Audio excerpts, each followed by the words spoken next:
சொல்லுடா. மீரா என்ன சொல்றா? அவளா டயர்டா இருப்பா போல. வசந்து தூங்கிட்டு இருக்கா. சரி, நீ என்ன பண்ற? நான் அவ தூங்குறத பக்கத்துல உட்காந்து பார்த்துட்டு இருக்கேன். ம்? என்னது பக்கத்துல வந்து பாத்துட்டு இருக்கியா? டேய் டேய் அசிங்கப்படுத்தாதடா. என்னடி இவன்? உன்ன மாதிரி ஆளுக்கெல்லாம் லவ் மட்டும் தான்டா பண்ண தெரியுது. வேற எதுவுமே தெரிய மாட்டேங்குது. முன்னெல்லாம் சரி விடு. முதல்ல நீ என்ன பண்ற? எப்பாடி போதும்டா. போன் அவகிட்ட குடுறா.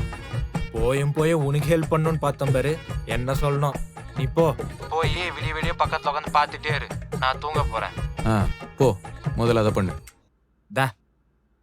என்ன அசிங்கப்பட்டியா? அவன் அதுக்கெல்லாம் சரிப்பட்டு வர மாட்டான். நீயாச்சும் உன் ஃப்ரெண்ட் ஆச்சு. சொல்லுடா. சாரு, மீரா தூங்கும்போது கூட எவ்வளவு அழகா இருக்கா தெரியுமா? ம். வேற எதுவும் வேண்டாம். தூங்காம அவளை பக்கத்துல உட்காந்து பார்த்துக்கிட்டே இருக்கலாம் போல இருக்கு. அப்புறம் தூக்கத்துல என்னமோ கனவு காண்றான்னு நினைக்கிறேன். அப்பப்போ சின்னதா சிரிக்கிறா.